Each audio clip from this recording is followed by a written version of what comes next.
નમસ્કાર દર્શક મિત્રો, કરુણ ટોક્સમાં આપનું સ્વાગત છે. વંદે ગો માતરમ. દોસ્તો, એક સાખીમાં એવું ગવાયું છે, દાતા એક રામ હે, ભિખારી સારી દુનિયા, રામ એક દેવતા, પૂજારી સારી દુનિયા.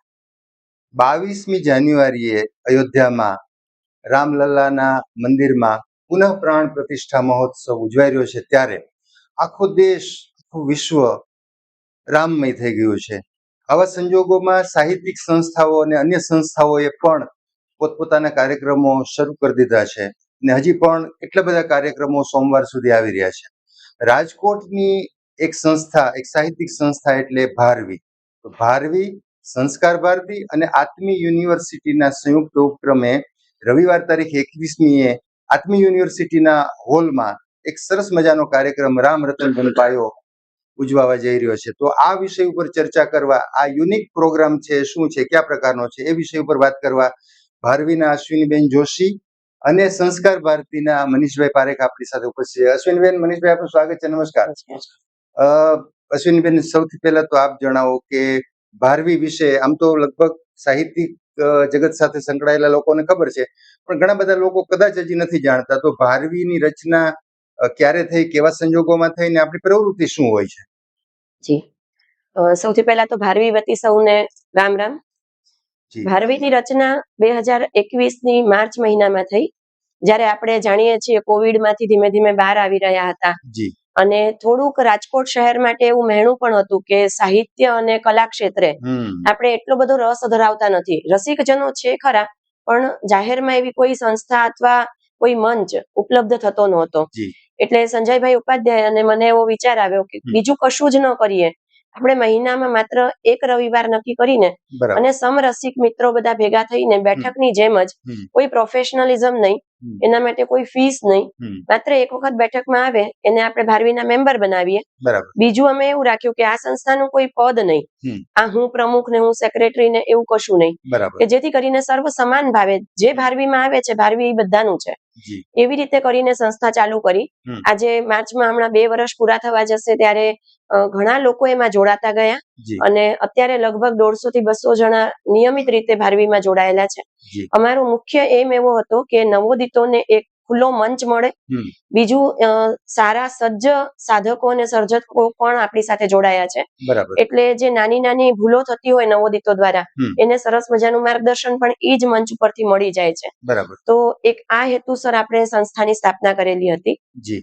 અચ્છા મનીષભાઈ, સંસ્કાર ભારતી, આમ તો તમે ભારવીના પણ છો, આમ તો તમે તો બધાના છો, પણ સંસ્કાર ભારતી પણ આમાં જોડાયેલું છે. તો થોડીક સંસ્કાર ભારતી વિશે વાત કરી દો અને આ કાર્યક્રમમાં સંસ્કાર ભારતીની ભૂમિકા શું છે એની પણ થોડી વાત. આ સંસ્કાર ભારતી એ વિશ્વનું સૌથી મોટું કલાકાર સંગઠન છે, જેમાં સંગીત, નૃત્ય, નાટ્ય, સાહિત્ય, ઇતિહાસ અને લોકકલા, આદિવાસી કલા અને ભૂ અલંકરણ એટલે કે રંગોળી, આ બધાનો સમાવેશ થાય છે. આ 8 વિધાના કલાકારો, નવોદિત કલાકાર હોય કે સિદ્ધસ્થ કલાકાર હોય, બધા આમાં જોડાઈ શકે છે. અને લગભગ 5 થી 6 દાયકાથી આ સંસ્થા ચાલી રહી છે. અને ભારતીય કલા સાહિત્યનો વિકાસ અને સૌથી વધારે પ્રચાર પ્રસાર થાય. આપણે ત્યાં પાશ્ચાત્ય દેશોમાં એવું છે કે art is four N art, art એટલે આર્ટ છે, એમાં કઈ બીજું નથી. પણ આપણે ભારતમાં જે કઈ પણ કલા છે, સાહિત્ય છે, ઇવન આધ્યાત્મ છે, તે બધું ઈશ્વર તરફ લઈ જવાની વાત છે. તો સંસ્કાર ભારતીનું સૂત્ર છે, સા કલા યા વિમુક્તિ. એટલે એ કલા છે એ છે કે જે આપણને એક દિશામાંથી બીજી દિશામાં લઈ જાય છે, જે મુક્ત કરે છે. તો આ સૂત્ર સાથે કામ કરી રહ્યા છે સંસ્કાર ભારતી અને એની સાથે જોડાયેલા લોકો. લગભગ 1200 થી વધારે શાખાઓ સમગ્ર દેશમાં છે. અને સ્વર્ગસ્થ લતા મંગેશકરજી એના સભ્ય હતા, પંડિત જસરાજીથી માંડીને ઘણા બધા લોકો એના સભ્ય છે. મૂળ તો કલાના ક્ષેત્રમાં જે કોઈ પણ વ્યક્તિ જોડાયેલો હોય એ સંસ્કાર ભારતીનો સભ્ય હોય એવી એક સારી સમજણ છે. આમ વાર્ષિક સદસ્ય જે છે માત્ર 100 રૂપિયા જ છે, પણ કોઈ પણ વ્યક્તિ એની સાથે જોડાઈ શકે છે જે ભારતીય વિચારધારા સાથે જોડાયેલો હોય. અશ્વિનીબેન, આ વખતે જે આપણી બેઠક છે રવિવારે જે થવાની 7મી, એ યુનિક, મેં પહેલા જેમ શરૂઆતમાં કીધું, તો આખો દેશ, આખું વિશ્વ રામમય છે. તો ભારવીને પણ એવો વિચાર આવ્યો હશે કે આપણે એ દિવસોમાં જ બેઠક જો કરવાની છે તો પછી શા માટે એ લાભ ના લઈ લેવો. તો આવો વિચાર આવ્યો, એને અમલમાં મૂકવા માટે શું કરવું જોઈએ, એવું થોડું મનોમંથન પણ થયું હશે કે ભાઈ શું કરીએ, આપણે રામની કવિતાઓ વાંચીએ પણ એમાં એક આખું જેને કહેવાય ને કે બધી કળાઓને જોડીને આખો એક પ્રોગ્રામ તૈયાર કર્યો છે 2-2.5 કલાકનો. તો થોડી એની પૂર્વ ભૂમિકા આપી દો અને કાર્યક્રમ શું થવાનો છે એની પણ થોડી વાત કરજો.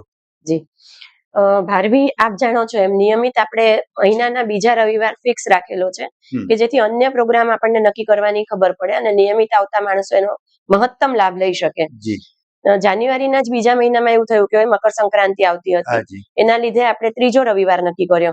તો જેવી 21 તારીખ જોઈ તો તરત મગજમાં સૌથી પહેલું આવ્યું કે આ તો 22મી આગલો દિવસ એટલે કે પ્રાણ પ્રતિષ્ઠાની પૂર્વ સંધ્યા.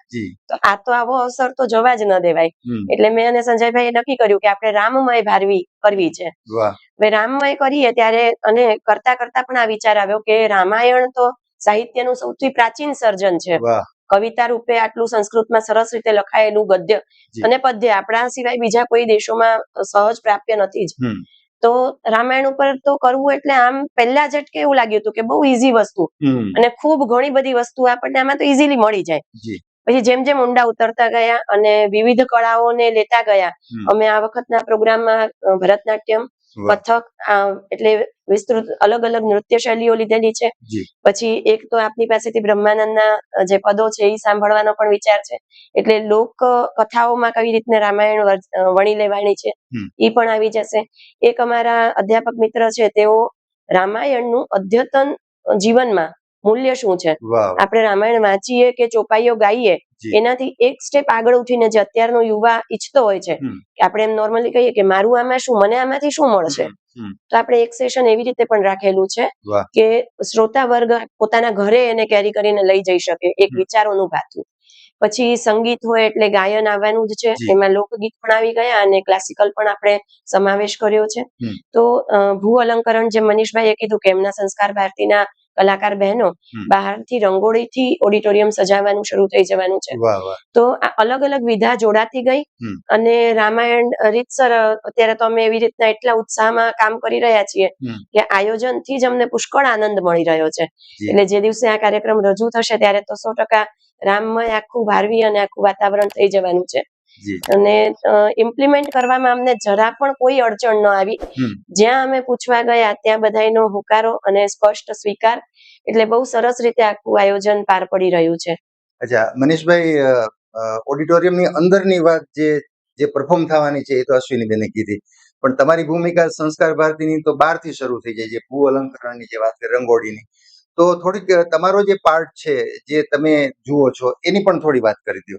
આમ તો જેમ અશ્વિનીબેને કહ્યું, ભારવી વિચારતું હતું. અમે લગભગ 1.5-2 મહિનાથી અમારા કાર્યક્રમોના પ્લાનિંગ થઈ ગયા હોય, કારણ કે હું સંસ્કાર ભારતીમાં પ્રાંત મંત્રીની મારી જવાબદારી છે, એટલે ગુજરાત પ્રાંતમાં હું જોડાયેલો છું. તો અમે જયારે બેઠક અમારી થઈ ત્યારે અમે નક્કી કર્યું હતું કે 22 તારીખની પહેલા આપણે અથવા 22 તારીખે કાર્યક્રમ કરીશું. પછી ધીમે ધીમે જોતા જોતા ખબર પડી કે 21 તારીખે રવિવાર આવે છે અને હું ભારવીમાં પણ સભ્ય છું. એટલે પછી વાત થઈ અશ્વિનીબેન સાથે કે તમે પણ કાર્યક્રમ કરવાના છો ને અમે પણ કરવાના છીએ, તો આપણે બંને સાથે મળીને કરીએ તો બંનેનું ઓડિયન્સ પણ આવે, બધા એકબીજાની સાથે હળી મળીને, બધી પ્રવૃત્તિઓ સરખી જ છે અને બધા રામમય થવાના છે, તો આપણે એ પ્રકારે કાર્યક્રમ કરીએ. તો અમે સંસ્કાર ભારતીમાંથી આ બધા નૃત્ય, મારું એક નાટક પણ છે, એમાં લઘુ નાટક અમે કરવાના છે. તો એ બધી કૃતિઓનો અમારી પાસે ઘણી બધી તૈયારીઓ હતી અને ભારવી પાસે પણ તૈયારીઓ હતી. એટલે પછી બધાને સાથે સાંકળીને જોડવાનું નક્કી કર્યું. આંતરરાષ્ટ્રીય રંગોળીકાર જે છે પ્રદીપભાઈ દવે, એ અમારા ભૂ અલંકરણ એટલે કે રંગોળીના સંયોજક છે સંસ્કાર ભારતીના. તો એ પણ પોતાની એક પાણીમાં રંગોળી કરવાના છે અને બાકી અમારી બહેનો જે છે એ સંસ્કાર ભારતીની રંગોળી કરશે અને સાથે નૃત્યની સંસ્થાઓ બધી ઘણી બધી અમારી સાથે જોડાયેલી છે. ભરતનાટ્યમ, કથક થવાનું છે, લોકનૃત્ય પણ પ્રસ્તુત થવાનું છે, ગરબો પણ. અને આપણે પ્રયત્ન એવો કર્યો છે કે માત્ર અત્યારે જે 2-3 ગીતો આપણને સૌથી વધારે સાંભળવા મળે છે એના પૂરતા સીમિત નહીં રહેતા, આપણા સાહિત્યમાં, સંસ્કૃતિમાં જ્યાં જ્યાં રામ વણાયેલા છે એ બધાને લઈને એનો પણ કાર્યક્રમ. એક કાર્યક્રમ આપણી સાથે જે વિદ્યાર્થીઓ જોડાયા છે એ લોકો રામ ઝાંખી કરવાના છે. તો રામ ઝાંખીની અંદર વિવિધ ગીતોની પ્રસ્તુતિ હશે. તો એ પણ થશે. આપનું પણ જેમ બ્રહ્માનંદના પેલું પદ આપણે રજૂ કરવાના છે. તો આપણે કાર્યક્રમને સૌ પોતપોતાની રીતે, જેમ રામ સેતુ બનતો હતો તો ખિસકોલીથી માંડીને વાનર અને રીંછ, જે બધા પોતપોતાનું કામ કરતા હતા, તો અમે પ્રયત્ન કર્યો છે કે જે કોઈ કલાકાર છે, કેટલાક બાળકો પણ છે, 3 બાળકો છે, તો કેવું છે કે બાળકો કાર્યક્રમ કરી શકે, તો અમે એવું વિચાર્યું છે કે એ બાળકો એ રામ લક્ષ્મણ જાનકીના પરિધાનમાં હશે અને બધાને શરૂઆતમાં આશીર્વાદ આપશે. તો એક કોઈ વ્યક્તિ જે સભ્ય જોડાયેલો છે, રાજકોટનો કોઈ પણ કલાકાર છે, તો એને કોઈને એમ ના લાગે હું બાકી રહી ગયો, એટલે બધા પોતપોતાની રીતે પોતાની અભિવ્યક્તિ રજૂ કરી શકે એનો પ્રયત્ન અમે લોકો આમાં કર્યો છે. અશ્વિનભાઈ, મને લાગે છે કે પહેલી વખત ભારવીમાં આ રીતે બીજી સંસ્થાઓના સહયોગથી થીમ બેઝ પ્રોગ્રામ જેને કહેવાય, રૂટીનમાં જે આપણી એક્ટિવિટી છે એ તો આપ સરસ રીતે કરતા હો છો, પણ જેને થીમ બેઝ પ્રોગ્રામ કહેવાય કે એક રામની થીમ ઉપર આખું એક તમામ કળાના જે સંગમ એક જગ્યાએ થવાનો છે, તો ભૂતકાળમાં આપણે આવો થીમ બેઝ કોઈ કાર્યક્રમ કર્યો છે અથવા તો આ પહેલી જ વાર કરી રહ્યા છીએ? અને આપે કીધું કે કોઈ અડચણ તો આવી નથી, પણ મનમાં એવું થાય કે ભાઈ આ દિવસ છે તો ઓડિયન્સ, હું તો એનું ઉલટું કહું, મોટે ભાગે રાજકોટમાં ઓડિયન્સ શોધવું પડતું હોય, પણ મને લાગે છે તમારે ઓડિયન્સ બહાર કદાચ એલઈડી મૂકવા પડે તો ના નહીં. તમે કઈ એવું પ્લાનિંગ કર્યું છે? ના, આમ તો એ લોકોની પાસે બીજો નાનો હોલ પણ છે જ, જ્યાં, કારણ કે આત્મીય ટેકનોલોજીની ઇન્સ્ટિટ્યૂટ છે એટલે વિચારી જ લીધેલું છે, કદાચ એવું થાય તો આપણી પાસે એનું ઓપ્શન છે. ભૂતકાળની વાત કરું તો હા, ભારવીમાં આપણે કાવ્ય માટેની એટલે કવિ સંમેલન કર્યું હતું, પછી વાર્તા શિબિર કરી હતી. વાર્તા બોલવાની નહીં, વાર્તા કઈ રીતે લખી શકાય, તો એ શિબિર આખી ખૂબ સરસ રીતે મુંબઈથી રાજુભાઈ પટેલ આવ્યા હતા અને એમણે માર્ગદર્શન આપ્યું હતું. તો એક જ વાક્ય લઈને એની ઉપર 100 થી અલગ, જેમ જેટલા સર્જકો એટલી વાર્તાઓ, તો એ વાર્તા શિબિર આખો દિવસનો આપણે કાર્યક્રમ કરેલો હતો. અને અલગ અલગ ભાવનગરથી અથવા અમરેલીથી અથવા નવસારીથી જ્યારે જે કવિ કે કવિયત્રી આવે એટલે આપણે એક સેપરેટ એવી બેઠકો પણ રાખતા હોઈએ કે રાજકોટ આવ્યા છે તો એનો લાભ લઈએ. આવી જ રીતે મનીષભાઈ અને રાજુભાઈ આપણી સાથે નાટ્ય પરિવારમાંથી જોડાયેલા છે, તો જ્યારે કોઈ બહારથી નાટકો આવે અને એ લોકો મળવા માંગતા હોય ત્યારે પણ ભારવીના સદસ્યો એમને મળીને અને આપણે આપણી રાજકોટના કલ્ચરની વાત એમની સાથે વહેંચતા હોઈએ અને એ લોકો એમના અનુભવો. પણ આવી રીતની બેઠકો સતત ચાલુ હોય છે કે જેને થીમ આધારિત પણ આપણે ગણી શકાય.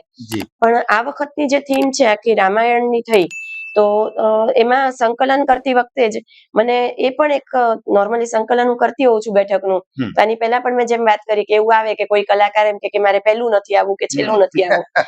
રામાયણના સંકલનમાં મને ખૂબ જ ઈઝી ગયું, કારણ કે મેં એક જ વસ્તુ કહી દીધી બધાને કે જે રામાયણમાં ક્રમ છે એ જ ક્રમમાં તમારી કૃતિઓ અને સ્તુતિઓ અને ભજન ને નૃત્ય આવશે. એટલે હવે કોઈ એવું કેવા પણ નથી રહેતું કે ભાઈ મને પહેલું કે છેલ્લું, કે રામાયણ તો નાનકડા છોકરાને પણ ખબર છે કે કઈ સિક્વેન્સમાં ભજવાણી હતી. એટલે આ થીમ એવી છે કે જે આપણને ખરેખર અંદરથી એટલો ઉત્સાહ અને આનંદ આપી રહી છે. અને આશા રાખીએ છીએ કે આ રવિવારે, જેમ તમે કીધું એમ કે આપણે બંને હોલ વાપરવાની જરૂર પડે તો બેસ્ટ જ છે.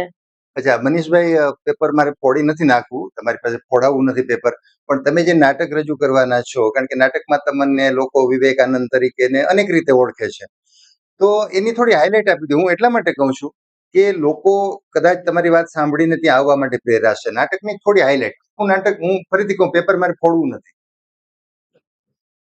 એક બહુ જાણીતો પ્રસંગ છે જે અત્યારે અયોધ્યામાં રામ પધારી રહ્યા છે ને જેવો આનંદ છે, એવો જ એક પ્રસંગ છે કે જેમાં રામની રાહ જોતી કોઈ વ્યક્તિ છે અને રામની પ્રતીક્ષા જે કરી રહી છે એ વ્યક્તિ કોણ છે એના પરનું છે. આમાં મારું આ વખતે મારું દિગ્દર્શન છે, આમાં હું અભિનય નથી કરવાનો, એટલું પેપર ફોડી નાખું છું.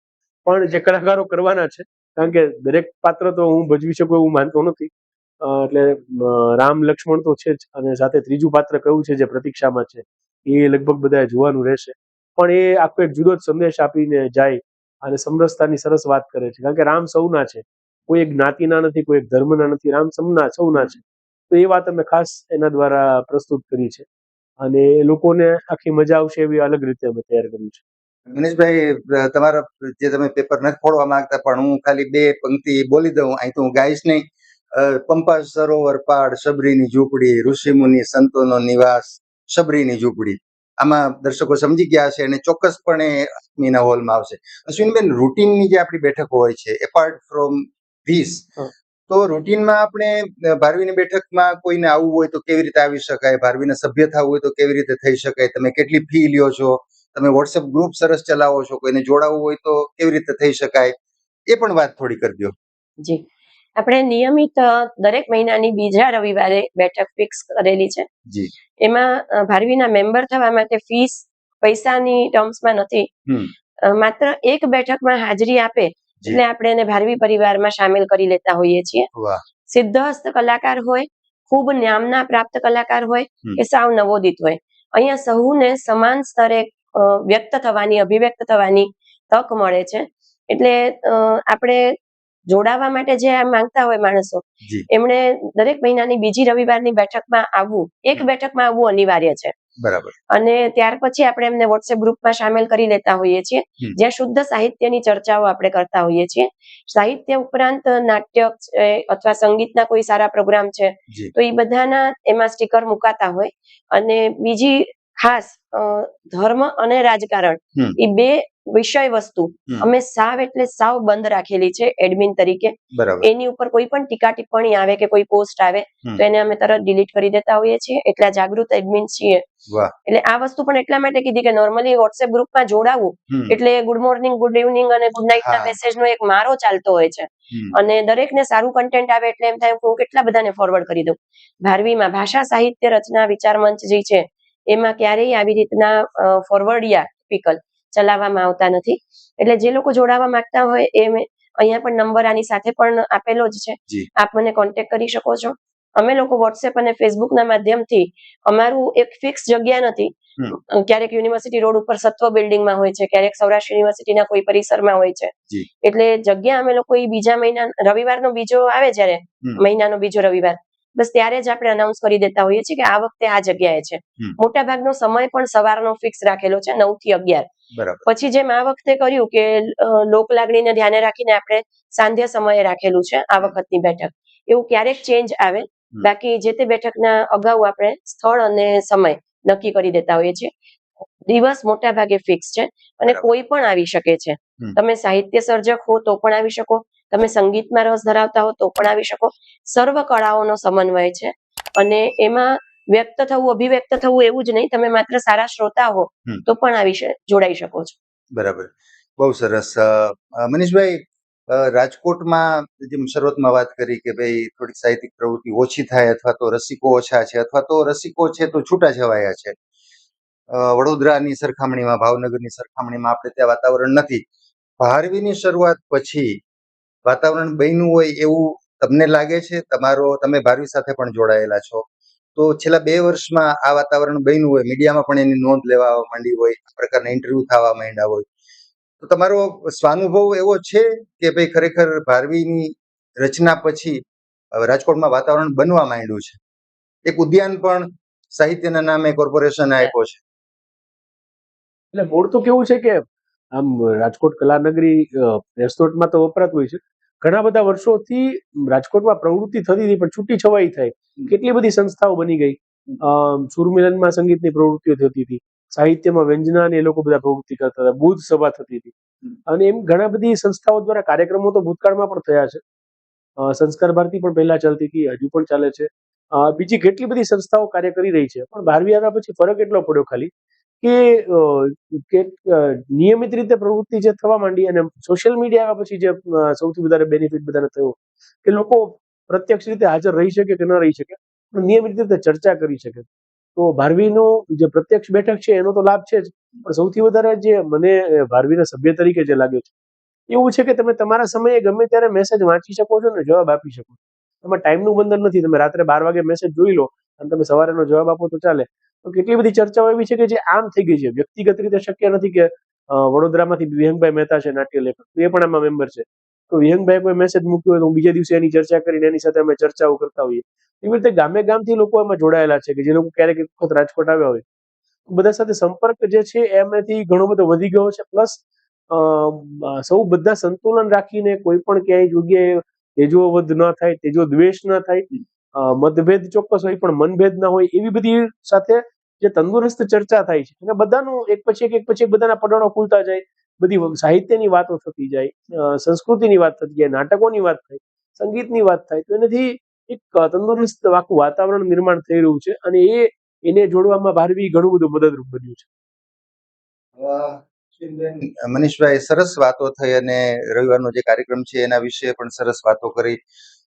જે લોકો સાંભળે છે એને ચોક્કસપણે ત્યાં આવવાની ઈચ્છા થશે, જેમાં કોઈ સવાલ નથી. આપ બંને, પેલા અશ્વિનીબેન ને પછી મનીષભાઈ, અમારા દર્શકોને એક આપનો સંદેશો આપી દો. સંદેશામાં એટલું જ કહેવાનું છે કે આપણે ગમે તે સંપ્રદાય, ગમે તે ધર્મ કે જેમાં માનતા હોઈએ. મોટા ભાગે આપણે જોતા હોઈએ કે જ્યારે માણસનું મૃત્યુ થાય ત્યારે સૌથી પહેલા એની નનામી ઉપાડતી વખતે બોલાતો શબ્દ છે ઈ રામ નામ છે, કારણ કે એનાથી જ શરૂઆત થતી હોય પછી કે રામ નામ સત્ય છે. તો ખાસ ભાર રાખીને હું આ વસ્તુ બોલું છું કે આપણા ગયા પછી બીજાઓ બોલે ત્યારે આપણે સાંભળી શકવાના નથી. તો આપણે જીવતે જીવત પોતે જ શું કામ રામનું નામ ન લઈ લઈએ? એક શ્રદ્ધા, એક આસ્થાની વાત છે. કોઈ તમને જે ભગવાન ગમતા હોય, તમને જેમાં પરમ તત્વમાં શ્રદ્ધા હોય, શ્રદ્ધા હોવી ખૂબ જરૂરી છે, કારણ કે એ તમને એક ટેકો અને બળ પૂરું પાડે છે. એટલે આ કાર્યક્રમના ઉપલક્ષમાં તો ખાસ કહીશ કે આ કોઈ પર્ટિક્યુલર રાજકારણ કે પર્ટિક્યુલર પક્ષ એવું ન રાખતા, રામ તો સર્વના છે અને એ એક એવું પરમ તત્વ છે, આરાધ્ય છે. તો એમાં સહુ જોડાય એવી એક અપીલ કરવા માંગુ છું. અને ખાસ આપણે છીએ, આનંદ લઈ શકીએ છીએ ત્યારે જ આ બધી વસ્તુઓ કરીએ તો એ વધારે સર્વથા રીતે સાર્થક બને એવું મારું માનવું છે. વાહ જી મનીષભાઈ. કાર્યક્રમ માટે તો સંદેશ મને એમ છે કે અશ્વિનીબેને ખૂબ સરસ રીતે આપી દીધો છે. હું કલા માટે એવું કહીશ કે દરેક વ્યક્તિને અત્યારે તો કેટલા બધા ટેન્શન હોય છે, જાત જાતના પ્રેશર હોય છે. તો કામનું પ્રેશર ઘણી બધી વખત હોય, બોસનું પ્રેશર હોય ને બધા ઘણી બધી મુશ્કેલીઓ બીજી પણ હોય. પણ જો કોઈ પણ વ્યક્તિ એક કલાને અપનાવી લે જીવનમાં તો કલા માણસને તારે છે અને ક્યાંક ને ક્યાંક એ બહુ મોટું સ્ટ્રેસ બસ્ટર બને છે. અમે તો જોયું છે કે અમારે ત્યાં ડોક્ટર, એન્જિનિયર, સીએ બધા જ પ્રકારના લોકો આવે છે અને એક હળવાશથી જીવી શકે છે, કારણ કે એનું જે કંઈ પણ ટેન્શન હોય આમાં દૂર થઈ શકે છે. તો મને લાગે છે દરેક વ્યક્તિના જીવનમાં કલા તો હોવી જ જોઈએ. અને આ રામનો કાર્યક્રમ છે, જ્યારે સમગ્ર વિશ્વ રામમય બની ગયું છે, માત્ર ભારત નહીં, સમગ્ર વિશ્વમાં બધી જ જગ્યાએ ચર્ચા ચાલી રહી છે કે શું થશે કાર્યક્રમમાં, કેવી રીતે થશે, બધા જ મીડિયામાં બધા થઈ રહ્યું છે. તો આપણે પ્રત્યક્ષ આપણી જે બધી રચનાઓ છે, સાહિત્યિક, સાંસ્કૃતિક, જે અત્યાર સુધી આપણે રામ રતન ધન પાયો જે નામ છે એ એટલા માટે એટલું બધું સાંપ્રત આપણે વિચારીને રાખ્યું છે.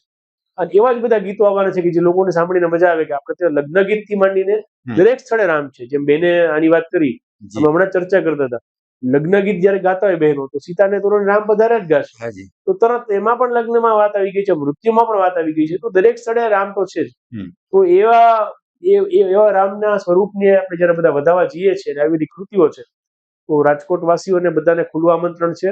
ઓડિયન્સને બેસવાની ચિંતા કરવાની જરૂર નથી, બેસવાની વ્યવસ્થા નહીં હોય તો આપણે ગમે તેમ કરીને વ્યવસ્થા કરશું, પણ વધુમાં વધુ સંખ્યામાં આબાલવૃદ્ધ બધા, બાળકોથી લઈને વડીલો બધા જ ત્યાં ખાસ પધારે અને આ કાર્યક્રમમાં બધા જ જોડાય. જી દર્શક મિત્રો, હું તો ચોક્કસ જવાનો છું. ભારવી, સંસ્કાર ભારતી અને આત્મી યુનિવર્સિટી જેવી ત્રિવિધ સંસ્થાઓ એક સાથે મળીને જે આવતા રવિવારે એટલે કે 21મી જાન્યુઆરીએ બપોરે 4 વાગ્યાથી આત્મી યુનિવર્સિટીના હોલમાં એક સરસ કાર્યક્રમ રાખ્યો છે, રામ રતન ધન પાયો. તો એ કાર્યક્રમનો લાભ આપણે સૌ લઈએ. ફરી પાછા કોઈ નવા વિષય સાથે, નવા વિષયના નિષ્ણાતો સાથે મુલાકાત કરશું. ત્યાં સુધી રજા આપશો. નમસ્કાર.